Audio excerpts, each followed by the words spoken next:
지금은 저희는 사순절을 보내고 있습니다. 사순절을 보낼 때에 많은 교회들이 여러 가지의 모습으로 행사도 하고 또 여러 가지를 진행을 합니다. 저는 그런 면에서 저희 교회는 그렇게 많은 막 번잡하다 이런 느낌조차도 없이 조용하게, 어떻게 보면 정말 조용하게 사순절을 보내고 있습니다. 흔히들 사순절을 할 때에 많은 교회들 가운데에 한 끼 금식도 하고 또 한 끼 금식과 더불어 미디어 금식이라든지 스마트폰이나 또 인터넷이나 여러 가지 이런 것들을 조금 줄이자 하나님의 말씀을 조금 더 가깝게 다가가자라고 이야기하면서 그런 것을 요구하기도 하지요. 저는 그런데 그런 것을 일체 그렇게 강조하지 않았습니다. 강조하지 않은 이유가 있습니다. 우리 인간이라는 것이 참 간사합니다. 우리 인간이란 존재가 무언가를 하면 꼭 그 뒤에 보상 같은 것을 받기를 참 원합니다. 그래서 사순절을 그렇게 보내고 나면 마치 따라오는 무언가가 내 삶에 일어나야 한다라고 생각할 때가 있습니다. 저는 오히려 차분하게, 그렇지만 내 안에 십자가 그 주님을 온전히 묵상하면서 보내는 것이 훨씬 더 아름답다, 이런 생각을 하고 있습니다. 왜 우리 교회는 다른 교회처럼 미디어 금식이나 한 끼 금식이나 저녁 기도회나 40일 기도와 같은 그런 모습을 해야 하지 않고, 또 어떤 교회는 일일이 이제 말씀 카드를 가지고 예우 기도하고 읽기도 하고 그러한 모습으로 접근하는데 왜 안 하느냐라는 생각을 할 수도 있었을 것입니다. 저는 그렇게 보내는 것도 한편의 의미가 있겠지만 오히려 내 삶의 일상 속에서 묵묵히 잠잠히 우리 하나님께서 걸으신, 우리 하나님의 아들 예수님께서 걸으신 그 십자가가 내 삶에 온전히 역사되어지는 그 삶을 되어지기를 소망하기 때문에 오히려 명사초청 4번의 집회와 같이 우리가 오히려 일깨워지는 그런 시간을 보내는 것이 훨씬 더 아름답다, 이런 생각을 하게 합니다. 그래서 보상심리와 같은 그런 것을 애초에 우리의 마음속에서 일어나지 않기를 바라는 마음이기도 합니다. 생각보다요, 한국교회의 부활절이 지나고 나면 오히려 성도들이 출석률이 점점 더 떨어집니다. 참 희한해요. 오히려 이 사순절을 보내고 부활절을 맞이하였으면 더 기쁨 속에 예배의 자리에 더 하나님께 가까이 나아가야 하는데 그렇지가 않습니다. 사순절을 보내고 부활절을 보내고 난 이후에 오히려 예배의 출석이 혼저하게 점점 떨어지는 것을 보편적으로 많이 일어납니다. 그것 중에 하나가 사순절을 힘들게 보내고 난 이후에 부활절에 마치 내 삶의 일상에 다른 많은 것들을 깨워야 하는 것처럼 여기고 그러한 모습으로 나아가는 안타까운 일들이 있음 또한 부정할 수가 없습니다. 저는 여러분과 함께 사순절을 보내는 동안 진정으로 내 일상이 하나님을 진정으로 만나고 하나님을 온전히 묵상하고 보상 심리가 아닌 그 삶 그 자체를 드릴 수 있는 저와 여러분이 되어줄 수 있기를 소망하는 마음으로 오히려 차분히 보내고 있습니다. 그 마음을 한 번쯤 헤아려 주시기를 바라는 마음으로 제가 사담으로 말씀에 앞서서 또 여러분에게 이야기를 꺼내 놓습니다. 성도님들이 성경을 보고 예배를 드리며 말씀을 듣는 이유에 대하여 우리가 한 번쯤 깊이 생각해 보아야 할 주제입니다.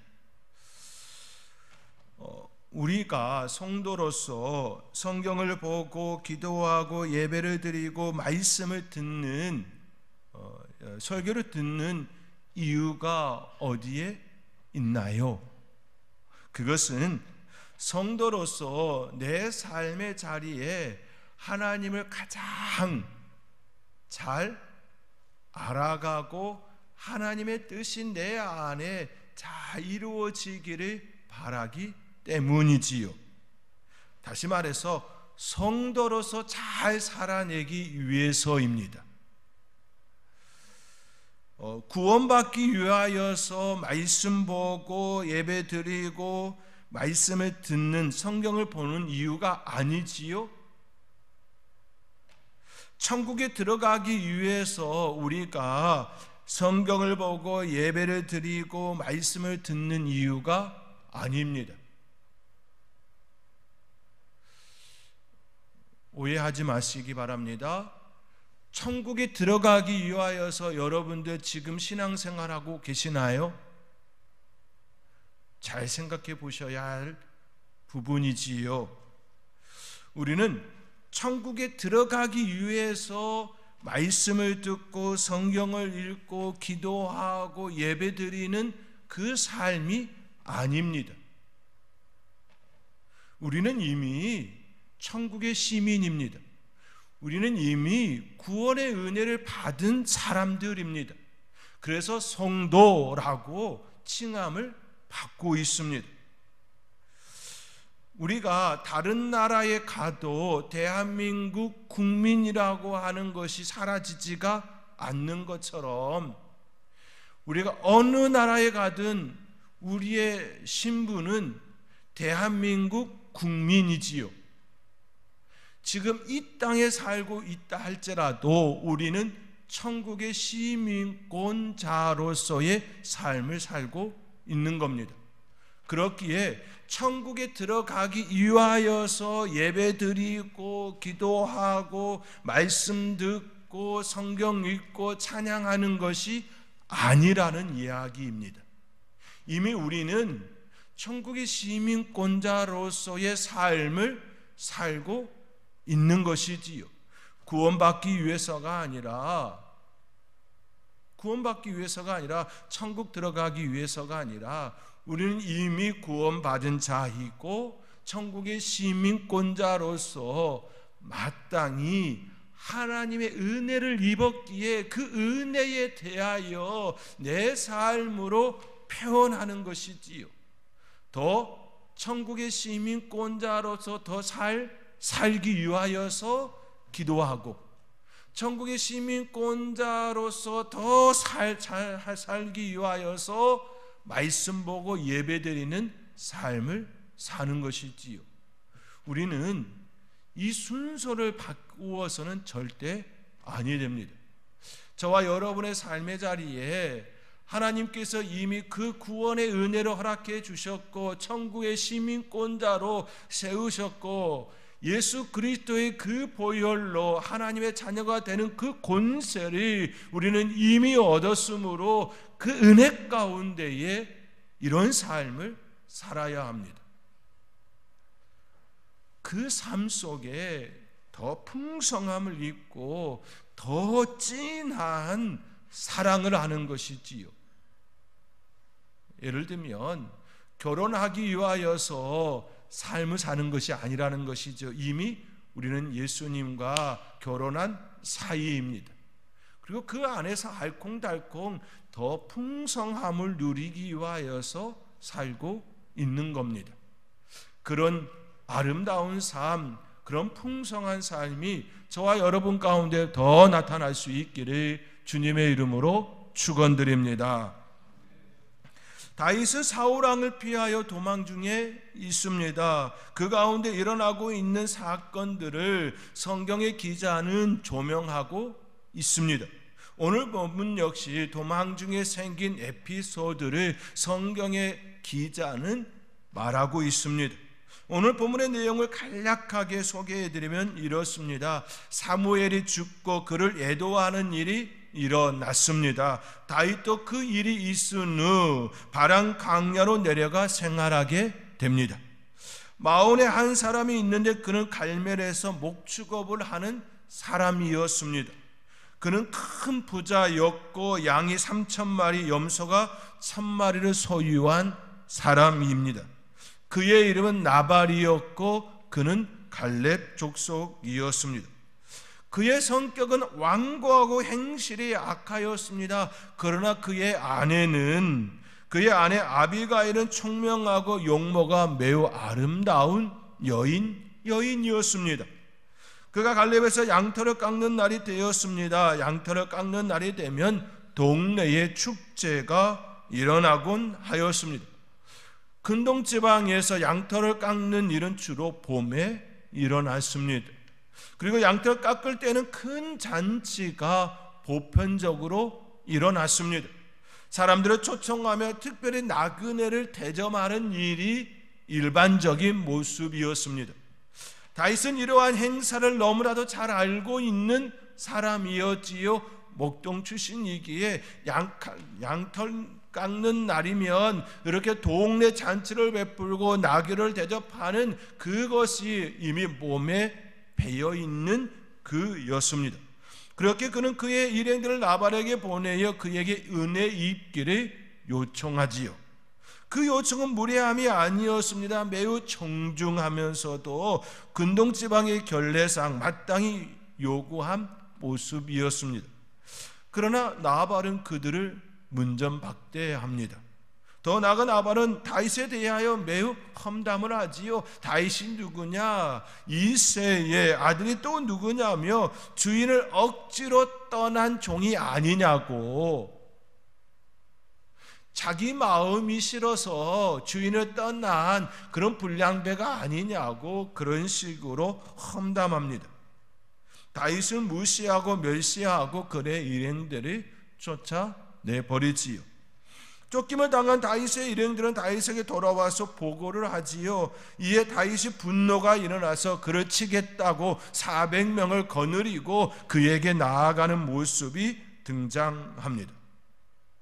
그때 나발의 아내 아비가일이 그의 남편과 다윗 사이에 일어난 일을 한 종으로부터 듣고서 이거 큰일 났음을 직감하고 급히 떡 200덩이와 포도주 2 가죽 부대와 잡아서 요리한 양 5마리와 볶음국식 5세야와 건포도 100송이와 무화과 뭉치 200개를 가져다가 나귀에 싣고 다윗을 만나러 갑니다. 아비가일이 다윗을 만나서 자기 남편의 잘못을 말하며 용서를 구하지요. 아비가일의 사과를 받아낸 다윗은 그에게 축복하고 돌려보냅니다. 이것이 오늘 본문의 전체 이야기입니다. 사무엘상 25장 전체에 나온 이야기가 바로 이런 내용을 담고 있습니다. 이 이야기 속에서 우리는 몇 가지 영적 교훈을 얻고자 합니다. 첫째는 우리의 삶은 신분보다 더 중요한 것은 마음가짐이라는 것입니다. 나발은 이 집의 주인입니다. 많은 부를 이루었고 많은 종들을 소유한 주인이었습니다. 그러나 그는 자신의 위치에 어울리지 않는 삶을 살았습니다. 그는 이미 넉넉한 삶을 살고 있음에도 불구하고 함께 나눌 줄 모르는 사람이었습니다. 나발은 다윗을 겉으로만 보고 판단하는 그런 사람이었습니다. 주인을 따르지 않고 도망하여 불량배들과 함께 어울려 남의 것을 훔치는 그 정도의 사람으로 평가하였습니다.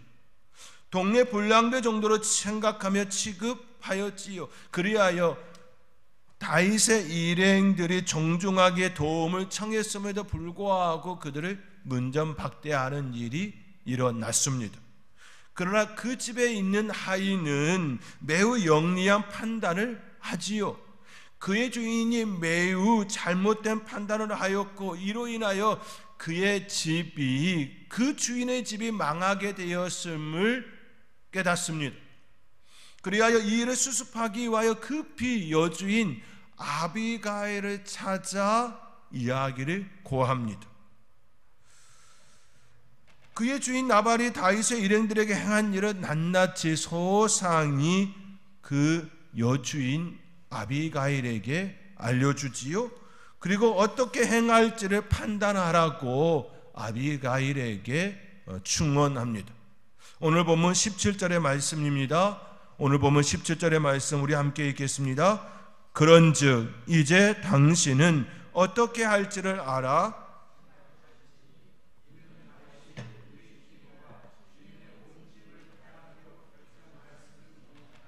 주인은 불량한 사람이라 더불어 말할 수 없나이다 하는지라. 아멘.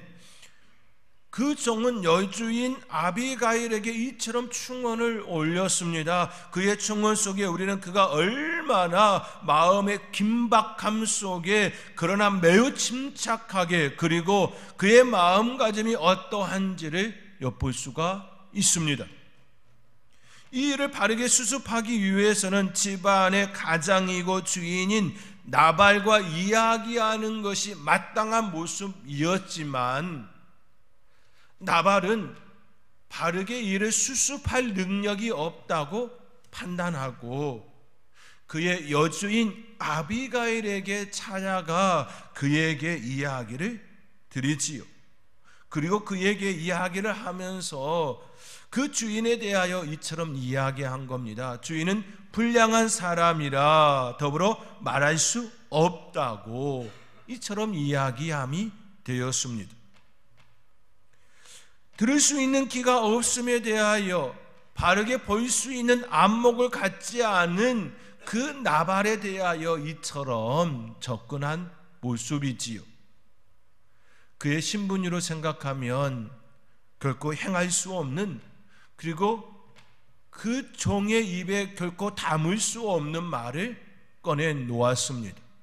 주인에 대하여 불량한 사람이라고 어찌 그 여주인에게 말할 수 있겠습니까? 자기의 주인을 불량한 사람이라고 어느 누가 그렇게 말할 수 있겠습니까?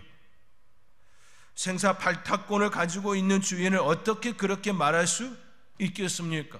그런데 그는 이처럼 이야기를 하였습니다. 특히 그 종이 그 주인을 빗대어 사용한 불량한 사람이라는 이 뜻은 유익하지 않다, 가치가 없다, 무익하다라는 뜻을 갖습니다. 주인에 대하여 가치가 없다, 무익하다, 쓸모없다 이렇게 이야기하는 종이 어디에 있을 수 있겠습니까? 비록 나발이 양 3,000마리, 염소 1,000마리를 가지고 있고 수많은 종들을 거느리고 있는 주인이라 할지라도 부자였음에도 불구하고 남에게 전혀 유익을 주지 못하는 무가치한 사람이라고 그는 판단함이었습니다. 나발의 아내 입장에서 잠시 생각해 보면 아주 기쁜 일일 수밖에 없습니다. 자기의 남편에 대하여 불량한 사람이라고 함께 이야기를 나눌 만한,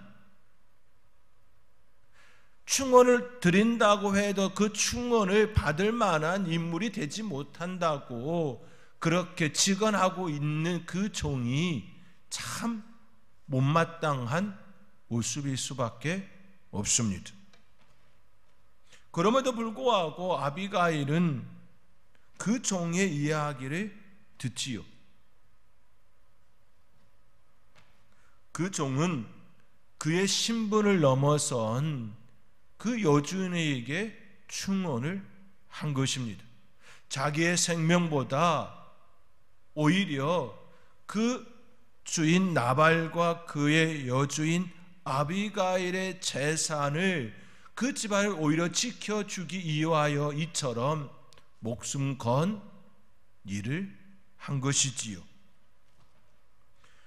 그는 비록 종의 신분이었지만 그의 생각과 행동은 오히려 나발보다 더 그 집을 사랑하는 주인의 마음가짐이었습니다. 우리는 IMF를 겪었습니다. 모든 국민들이 안타까움을 어떻게 하면 이 국난을 넘어설 수 있을까 마음을 모으고 또 모았습니다. 그 일들 중에 하나가 금 모으기였지요. 그래야 어떤 집은 아기의 첫돌에 받은 금반지를 내놓은 이도 있습니다. 결혼반지도 국가가 망하면 이 결혼반지가 무슨 소용이냐라고 하면서 그렇게 내놓았습니다. 오랜 세월 기중이 여기는 것들을 내놓았습니다. 그렇게 국민들의 헌신 속에 국난을 이겨낼 수가 있었습니다. 국민 모두가 나라의 주인이라는 마음을 가졌기 때문에 가능한 일이었습니다. 그러나 그때 모두가 나라의 주인이라는 마음을 가졌던 건 아니었습니다. 이때를 기회 삼아 자기의 배를 채운 위정자들도 있었습니다. 국가의 이기 속에서 마땅히 품어야 할 책임의식은 가지지 아니하고 오히려 자기의 배를 채운 이들이 있었지요. 참 안타까운 모습입니다. 그러하기에 신분보다 더 중요한 것은 마음가짐입니다. 어떤 마음을 품고 있느냐, 이것이 더 중요하다라는 말씀입니다. 그 종은 비록 신분으로는 종이었지만 그의 마음은 결코 그러지가 않았습니다. 그 마음가짐이 결국 그 집을 살리는 힘이 되었습니다. 둘째, 선행은 선행으로 끝나야 하지요. 다윗은 이스라엘 역사에 있어서 매우 추앙받은 인물입니다. 거대 왕국을 형성하였을 뿐만 아니라 여러 다방면에서 인정받은 인물입니다. 그는 왕이면서 시인이었습니다. 시인이면서 악기를 다루는 연주가였습니다. 그는 뛰어난 용사이면서 감수성이 풍부한 인물이었습니다. 많은 작품을 남기었고 많은 업적을 세웠습니다. 그는 정말로 이스라엘 역사에 있어서 매우 존경받고 위대한 왕으로 평가받습니다. 그렇다고 그의 모든 행적이 아름답다고 말할 수는 없습니다. 오늘 본문에 나오는 장면을 잠시 생각해 보면 그의 행동은 매우 감정적인 부분이 일어나고 있음을 우리는 보게 됩니다. 그는 나발이 양들을 치는 데 도움을 주었습니다. 오늘 본문에 의하면 다윗의 일행이 갈멜에 있는 동안에 나발의 소유된 모든 것을 잃어버리지 않았다. 성경의 저자는 기술합니다. 이 말은 그 당시에 도적들과 들짐승에 의하여 가축의 해를 나발이 전혀 잊지 않았다라는 말이지요. 다윗과 그의 일행들로 인하여서 나발의 자산이 온전히 보존되었다라는 말씀입니다. 다윗의 입장에서 보면 나발이 그의 선행과 호의를 무시한 것은 매우 화가 날 만한 일이었습니다. 그와 그의 일행으로 인하여서 나발의 자산이 잘 지켜지고 하나도 잃어버린 바가 없었으니 다윗의 입장에서 보면 나발이 그의 선행과 호의를 무시한 것은 매우 화날 만한 일이지요. 그렇다고 다윗이 칼을 차고 그와 함께한 400명을 거느리고 나발을 다 죽이겠다고 오늘 밤에 그의 남자들을 다 죽이겠다고 이야기하는 것은 결코 아름다운 모습이 아니라는 사실입니다. 내가 선행을 베풀었다고 상대방도 그에 상응하는 보응을 해야 한다는 것은 억지이지요. 억지입니다.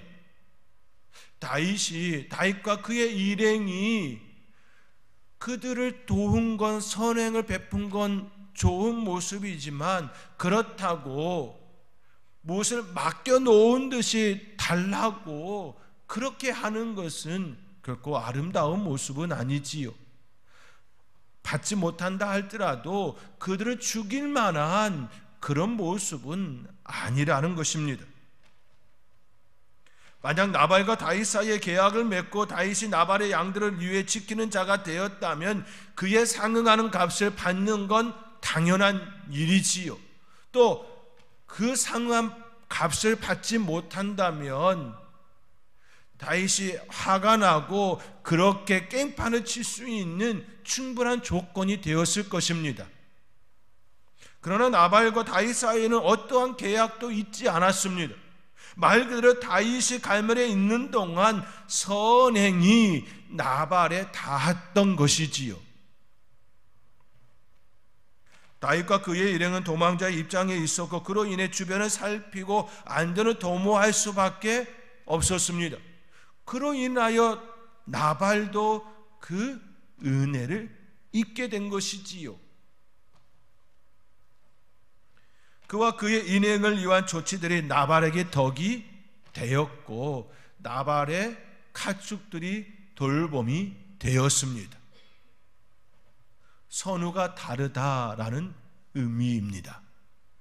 그런데 다윗은 마치 나발을 위해 전적으로 수비대가 되어진 것처럼 접근하며 그들의 선행을 무시했다는 이유로 나발과 그의 가족을 해치겠다라고 하며 400명을 거느리고 나서는 그의 그 모습은 결코 아름다운 모습이 아니었습니다.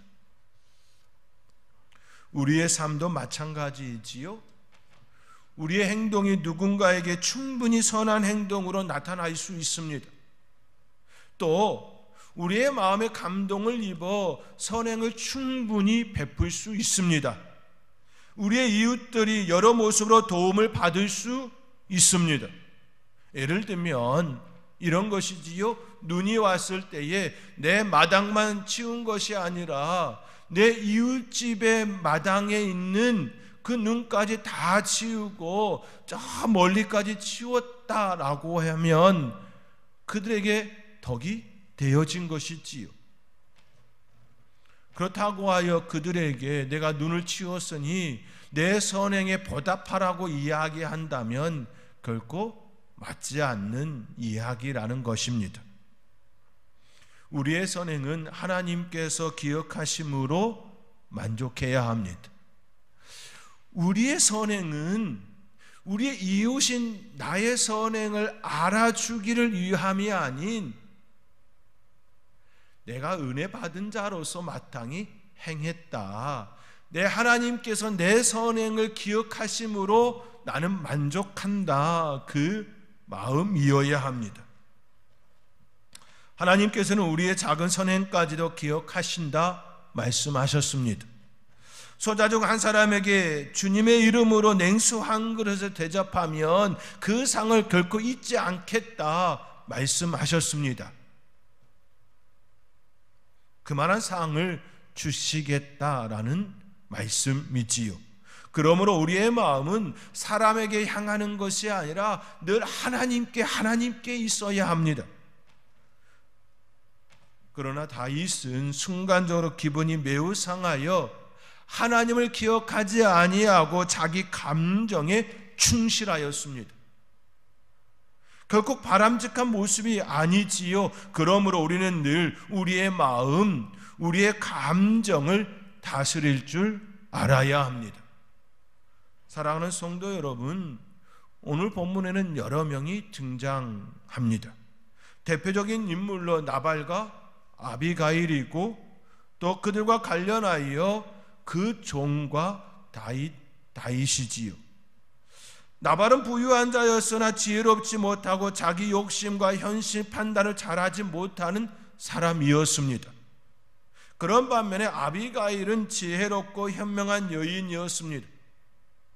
종이 일러주는 말을 귀담아 듣고 다윗을 찾아가 남편의 잘못을 구하고 용서를 구하는 일을 행하였습니다. 그 종의 이야기를 듣고서 나발과 똑같이 취급하는 것이 아니라 그의 말을 경청하고 일의 판단을 이를 바르게 또 조정하는 자가 되었습니다. 아비가일의 현명한 판단으로 그의 집은 구원을 받게 되었지요.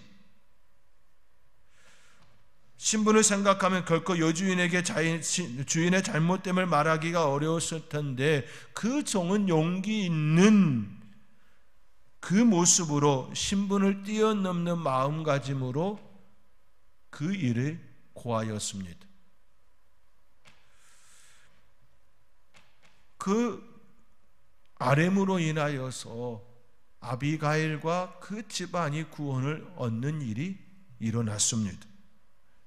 우리의 삶에 있어서도 마찬가지입니다. 신분과 환경의 지배를 늘 받지요.